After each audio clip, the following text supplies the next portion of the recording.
Hello Pisces, thank you for joining me for your weekly forecast for week commencing the 20th of August for the Sun or the Ascendant.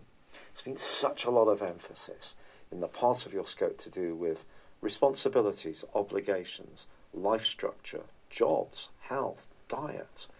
And of course Mercury has been tracking backwards in that area, but fortunately is now travelling forwards. If there has been a bit of a log jam, we've done a lot of analysing about your needs, that should start to flow through a little better for you. But of course the Sun last week did forge that very potent angle to Pluto in the part of your scope that's to do with your future, your hopes and aspirations, your friendships, and really and truly how you connect with people. Now Mars has also been in this area but tracking backwards, so there may have been some frustrations around some of your future hopes, but the great news is that by the end of this week Mars starts to go forwards, and for 2 weeks you have a wonderful opportunity to really springboard your hopes. However, this week it's going to be Saturn, which has been in the sign of Capricorn since the 17th of December last year, which is really going to be the key player. And this is because, wonderfully for you, the Sun on Thursday moves into your opposite sign. This is all about relationships. So that cluster of energies around groups, networking, communication on a wider basis comes into focus brilliantly with an opportunity to reach out to people, make connections, make good impressions, forge new alliances. And the wonderful thing, Pisces, is the Sun forges a grand Earth trine for 3 days with Saturn and also Uranus. This suggests that you can be both enterprising, you can be flexible in your approach, which is something you love to do, and yet it can be framed in a way which can see you cooperating and allying your efforts and energies with people who really do understand where you're coming from, or perhaps it's one person in particular. Now Jupiter, the planet of growth and of hope, is in a very expansive part of your scope and forges a great link with Mercury in the second half of this week. If you are going to have any interviews, or you're doing a presentation, or you're a salesperson, you could be very bubbly and come across in a very charismatic way. But it's also important to over-deliver and under-promise with that particular aspect. Now, much more seriously, I feel, is Venus's square with Pluto in the last few days of this week. Venus is in an area for you which is very much about passion. It is, in some ways, quite sensual in the 8th house, and it's linking with Pluto. Now, when these two get together in a square, it can create a situation where someone can present a possibility romantically, financially, business-wise, which seems to glitter with possibilities because they're probably going to do it in a very skilled and very seductive way. But that's the trick, not getting too caught up in that, retaining a sense of objectivity, which for a very sensitive sign like yours, where you are very perceptive, but also very much aware, mutable, flowing into the energies of other people, you can get caught up in what people are saying and where they're coming from. Proceed with caution, however, on the back of that particular aspect. Now, not only is Mars going forwards on Sunday, something we can all be pleased about, there is a full moon in your sign, but Neptune, your co-ruler, is also going to be influential.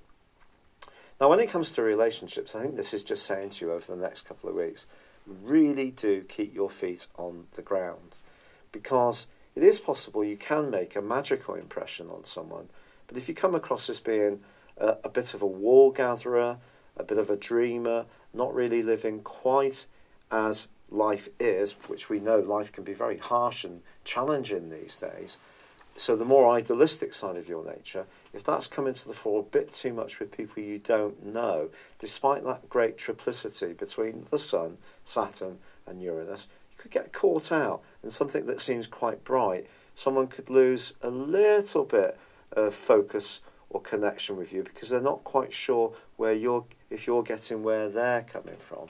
So do be very attuned to what other people expect of you as much as what you want in relationships. But all in all, a really positive week for you. I wish you well. Thank you for joining me. I'd love it if you would like or comment on this video, or if you've yet to do so, please do subscribe to this channel. Thank you. Hello Pisces, thank you for joining me for your monthly forecast for August for the Sun or the Ascendant. Now this month does have a lot of activity around retrogrades. We can't deny it. The North Node, 3 phases of them in the sign of Leo. That's the point of destiny, which for you at the moment is about work and health. Mercury, tracking backwards in Leo, the point of health and work. We also have Mars tracking backwards in a very psychological and sensitive part of your situation, which may have made you feel a little threatened by others ever since mid-May. But we also have from the 7th Uranus joining up with Saturn, the planet of structure, and also Neptune and Pluto in tracking backwards. Now these outer planets go into 5.5-month retrogrades every single year. So this particular month is going to be significant, I feel, for you, simply because Mars is going to reverse out of Aquarius and move into Capricorn again on the 13th, whilst continuing its retrograde. But Mars, for the first 3 weeks of this month, is still squaring up with the Uranus, as it has been since the 2nd week of May. And for you, that's created a lot of anxiety, a lot of tension, a lot of, I've got to be careful what I say here because I love Pisces people, but perhaps insecurity, perhaps feeling that others are wanting to do you down, and maybe rushing to judgment because of the impulsiveness of Uranus. And your nervous system may have been shook up by all of this. Now, I'm being completely sincere in this. And of course, because you've got Saturn and Pluto in your 11th house, which is very much to do with your associates, your group activities, your future planning, your friendships, the causes that mean a lot to you, Mars moving back into that area mid-month, even though it's retrograde, could actually be a ray of light. Because although the square on a disassociate basis with Uranus is going to continue for another week, once Mars comes out of retrograde on the 27th, from the 13th of this month through to the middle of September, it is going to be in a really beneficial sector as long as you're able to balance your personal desires with the needs of others. So not be too egotistical, but at the same time not give away your power. So be true to yourself, but at the same time find ways to cooperate. But Saturn and Pluto have probably been, certainly since just before Christmas last year, in the case of Saturn, been giving you a lot of food for thought about some of the people you hang around with, and even what you want from your long-term future. Pluto's been grinding away at a much deeper level within you since 2008 in the same sector. But just because we have aspirations and we have higher ideals at one point, doesn't mean to say they don't evolve or change. And naturally, Pluto is about change. So it's possible that something you did want earlier in the transition of Pluto through Capricorn is now being replaced by a newer way of thinking, or perhaps the process is not quite as evolved as you would like. So I think some kind of in-between phase is possible, to be honest, this month for you. We're trying to make sense of things because people may have been firing some critiques at you on a very unprovoked and unexpected basis ever since the start of May, pretty well. And that's put you on the back foot, particularly if you are, as many Piscean people are, deeply sensitive. And you, of course, can be very compassionate and very supportive to others. But you do have a tendency to stick at causes that sometimes have really gone by their sell-by date. And I think this month is really asking you to rethink all of this, but it may still require, or it may still be the case, there's still going to be a little bit of pain before you're going to move into the gain. And even the gain may require you to still keep evolving. We can't fight Pluto, however much we might try to, it is evoking deep within us things we in ourselves want, even if we're not conscious of it. It's so fantastic. I've been on the end of it in terms of being aware of stuff I want to change and being unaware of stuff I didn't realise that needed to change. Never fails to amaze me how potent this tiny entity is. But of course, Mercury being backward through to the 17th of the month can cause some glitches at work. It may be that someone's going to be hyper-scrutinising some of your work because there's a kind of Virgoan feel to this. If you're in a role which is to do with helping or servicing people, people are going to really be wanting their pound of flesh. Pound as in weight. We don't say kilo of flesh, do I? I just thought of that. Sorry, Aquarius moment. And so you're going to have to really try and be on the ball, even if at times this month you could feel jaded, your nervous system could feel off, you may feel quite exhausted at times. Keep the faith, because once Mercury emerges on the 18th direct, you can start to get some greater insights into health, diet, fitness, nutrition, exercise, work-life balance, being much more conscious of where you're being too sacrificing and not thinking enough of what's good for you.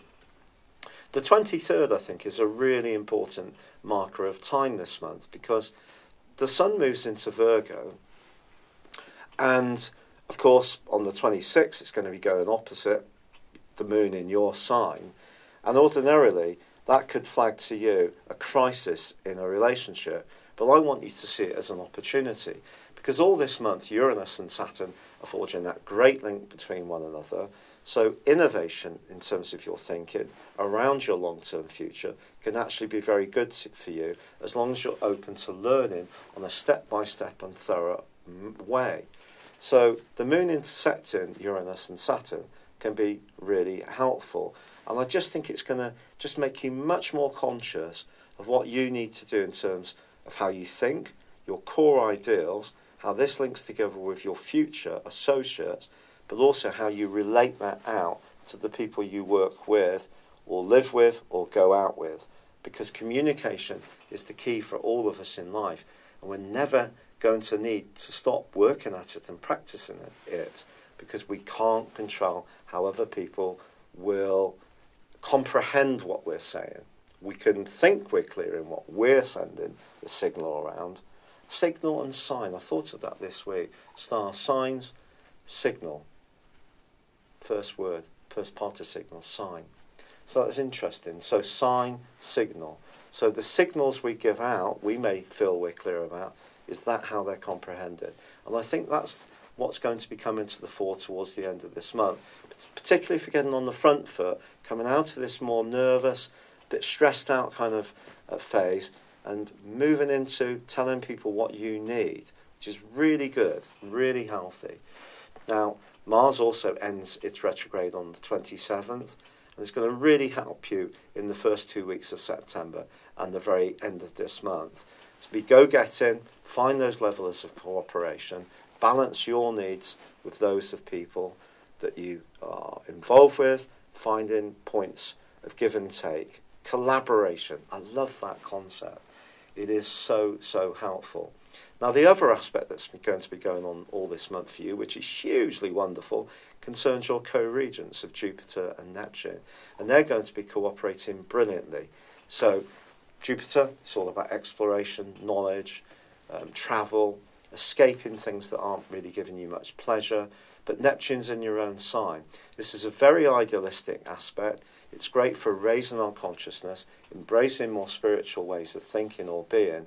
But it also can be a bit deceptive. Now, I actually have Neptune and Jupiter as a conjunction in my natal horoscope. A lot of people who do kind of healing or psychic kind of work will have that aspect. But in this trine, it can be very good, but also if you are developing new ideas that are enlightened, they still got to work in reality. And because you can be very idealistic, that's where Saturn can be good for you this month, because it can root any new ideas you've got in a kind of workable, it's asking you to check things out, do the research, and challenge yourself really if you feel that you're getting a bit too floaty and a bit too ephemeral in your approach to things, and bring it all down to a grounding, earthing level. I'm really sorry that this forecast is being done so late this month. I'm not sure if you've tuned in and seen some of my videos, but I've been diagnosed with rheumatoid arthritis. It really has just swept in really powerfully since about the early part of March, and it's made me very ill, to be honest. I am taking medication. It's not working yet because it takes time to work. Many people have written in so many lovely messages and great pieces of advice on natural stuff, which I am doing. So if you've been one of those people, I sincerely thank you. I hope to do September earlier this next month because I'm getting a bit more organised, but I've been on crutches, struggling to get in and out of bed, sit up and down, use the loo. The pain has just been absolutely incredible, but I'm feeling very optimistic. I love doing what I'm doing, and I've made the decision to stop trying to be too sort of equable in terms of the Libra and ascendant I've got, and I'm telling things as they are. So I'm sorry if some of what I've said is a bit more to the point, but I'm just being real. I've just saying to Aquarius people, the Leo King says he does deep astrology. Well, I do real astrology. Thank you for joining me. I'd love it if you would like, comment, or subscribe to my channel if you've yet to do so. Thank you. Hello, thank you so much for watching my video. I'd love you to join me at my Horoscope Ace app. You can find this at www.horoscope-ace.com. You can use it through Android, iOS, Apple, or Facebook. Check out your ascendant or your moon sign, or download your free birth chart. There's all your favourite videos, plus there are daily, weekly, monthly and yearly horoscopes for general, love, Chinese and Indian astrology. If your passion is tarot, there's my brilliant 3-card money or love tarot readings too. And it's all there at www.horoscope-ace.com. Thank you.